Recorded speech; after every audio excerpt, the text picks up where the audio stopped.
Doctor B Das ji हैं जो education में डायरेक्टर रहे एमसीडी में, वो भी डॉक्टर साहब को जानते हैं। वो 1-2 मिनट में उनके बारे में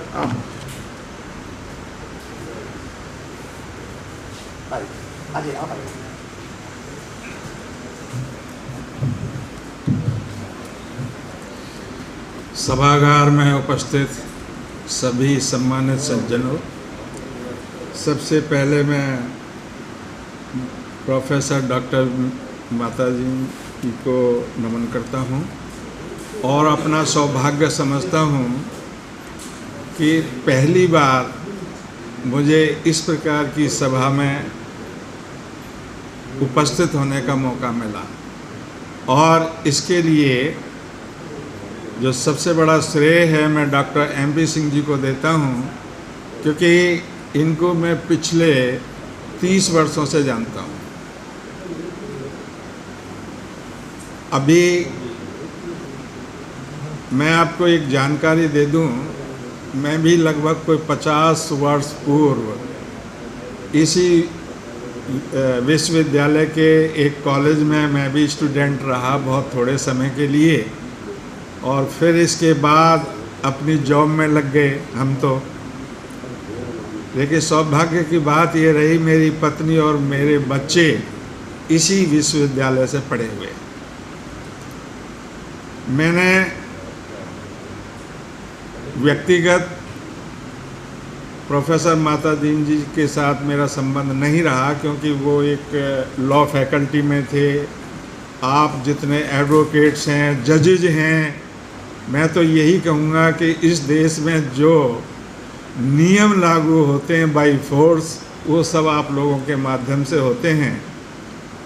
और जितने भी वक्ता यहाँ पे आए, जिनका मैंने बड़े ध्यान से सभी बातें सुनी, उससे ये बिल्कुल प्रमाणित हो गया कि उनका बड़ा भारी कंट्रीब्यूशन रहा है। आप देखिए, स्टूडेंट्स ले लीजिए, उनके एडमिशन्स की बात आप कीजिए। अगर किसी बच्चे को एडमिशन ही नहीं मिलेगा तो शिक्षा किस बात की मिलेगी? और जो शिक्षित नहीं होगा उसकी विचारधारा कैसे बदलेगी? कभी नहीं हो सकता। तो उनका बड़ा भारी इसमें योगदान रहा। और आप में से कितने ऐसे हैं जो बता रहे थे भाई उनके जूनियर्स रहे, और बड़ी जब बोल रहे थे तो एक बात को तकरीबन सभी कहते थे, डांटते थे, वो तू कुछ नहीं कर सकता, ये नहीं कर सकता। मैं कहता हूँ ये बड़े प्यार में, बड़ी मोहब्बत में, छोटापन होने के नाते वो आपको सही रास्ते पर लाने की बात करते हैं। इससे ये होता है।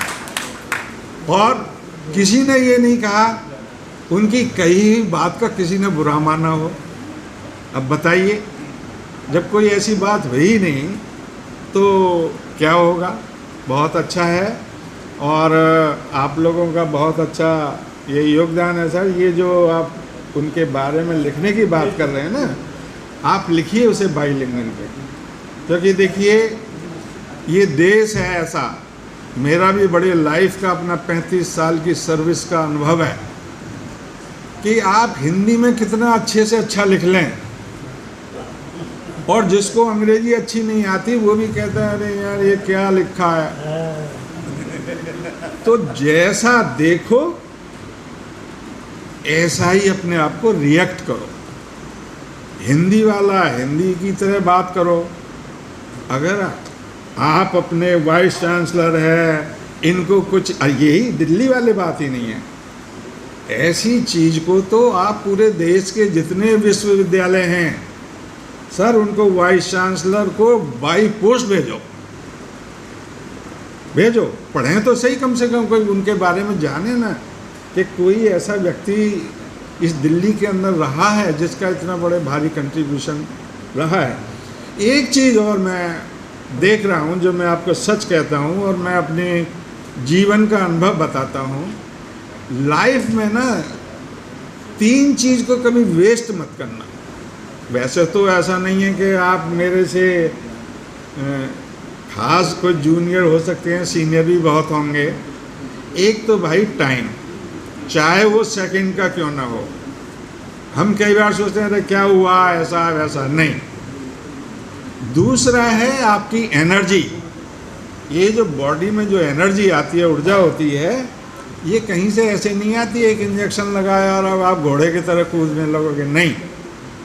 और तीसरी बात, जैसी आप हिंट भी दे रहे थे, ये जो पैसा है ना आपका ये बड़ी मेहनत से आप लोग इकट्ठे करते हैं। क्योंकि अभी वो जो प्रोफेसर साहब हैं इसमें वो बोल रहे थे कि हमारे बच्चों के पास तो 1000 रुपये भी नहीं होते। तो आप सोच के देखिए कितने लाख रुपए उसको दिए, उसको पढ़ने के लिए भेजा। भाई मैं एक बात बताऊं, मैं आपको क्या बताऊं, प्रैक्टिकली मेरी ससुराल तो है ही अमेरिका में। यहाँ तो इंडिया में एक अकेला मैं रहता हूँ और वो जॉब की वजह से रह गया। मैं ये नहीं कहता हूँ। तो आप बच्चों को देखिए, सबसे पहला काम है पढ़ाई लिखाई का। जिसने ये कंट्रीब्यूट नहीं किया, मैं कहता हूँ आप पैसा किसी को दे दो, दैट इज यूजलेस। दूसरा, बाहर जाने के लिए बच्चों को एनकरेज करो। भैया ये देश है जिसमें इतने जाति, धर्म और दुनिया भर की ये तो खिचड़ी बनी हुई है। जरा अब यहाँ बैठे हुए हम बात कर रहे हैं, यहाँ और बात है, लेकिन देखो ना इस देश में क्या है। और एक तरफा आप ले नहीं जा सकते, इसमें कोई कुछ भी कर ले, एक करेगा दूसरा टांग खींचना शुरू करेगा। तो भाई अगर किसी बच्चे को एक अपॉर्चुनिटी मिलती है फॉर बेटर एजुकेशन, हमें उसको एनकरेज करना चाहिए, चाहे उसके बाद वो कुछ भी करे। इंडिया में रहे, इंडिया से बाहर रहे, अपने पेरेंट्स के साथ रहे, कुछ भी रहे। अभी पेपर में पढ़ रहा था sir, 17 lakh students, Indian students other countries हैं उनमें स्टडी कर रहे हैं, पढ़ रहे हैं बच्चे। आप बताइए, ठीक है वो जो आप बात कह रहे हैं कि भाई पैसा नहीं है, ये है वो है, अरे जिनके पास है वो तो भेजो। नहीं इंडिया से बाहर नहीं जाना भाई, यहीं रहो। दो। और एक बात और कहता हूँ, जो मेरा अपना डॉक्टर साहब मेरा व्यक्तिगत अनुभव है, जो मैंने देखा है, क्योंकि जो पार्लियामेंट में हमारा होता है ना, 2-1 बार मैं भी गया हूँ, तो यार बाबा साहब की सीधी मुझे वो दिखाई देती है उंगली। ये सच्चाई है कि जो पावर है ना, that lies with in the parliament. अगर मैं पॉलिटिकल फील्ड को अपना स्ट्रेंथन नहीं करूँगा, मुझे कुछ नहीं मिलने वाला। रोना पीटना अपनी जगह है, लेकिन सबसे बड़ा दुर्भाग्य ये है कि we are not united at any level. आप ये कर रहे हैं, मैं उसके साथ हूँ, मैं उसके साथ हूँ। अरे किसी के भी साथ रहो, मैं ये नहीं कह रहा हूँ, लेकिन रहो उसके साथ जिसके हाथ में पावर है। जिस पर कुछ है ही नहीं, आपको क्या देगा भाई, बताइए आप। बहुत बातें करते हैं, पढ़े लिखे हैं यार, इतना पढ़ा लिखा इस समय देखो, हम बात तो खैर करते हैं अभी इतने अनपढ़ हैं, इतने ये हैं, पर मैं ये कह रहा हूँ जितने पढ़े लिखे हैं उनका कंट्रीब्यूशन क्या है, आप उसके बारे में थोड़ा सा ये करें। बाकी तो देखिए ये कोई भाषण देने वाला टाइम नहीं है, हमने तो आज 15 साल के बाद बोला है। बहुत अच्छे भैया, आई रिटायर्ड इन मार्च 2008, ठीक है। एज डायरेक्टर बस अब ये तो आप बता रहे हो, बाकी मैं कहीं बताता नहीं अपने बारे में क्या है।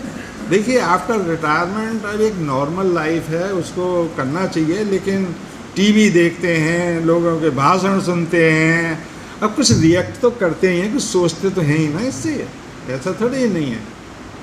चलिए सर, आपका बहुत बहुत धन्यवाद। हमें तो पहली बार यहाँ सुनने को मिल रहा, और सब मिला के I appreciate as a whole.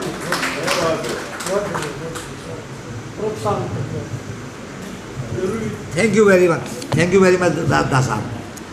अब बिल्कुल हम वाइंड अप कर रहे हैं। हमारे किम साहब हैं और 2 मिनट मैडम बोलेंगी। इनके बीच में उनके एक बहुत शिष्य हैं जिन्होंने उनके अंदर में LLM भी किया है, PhD भी किया है, LLM किया है।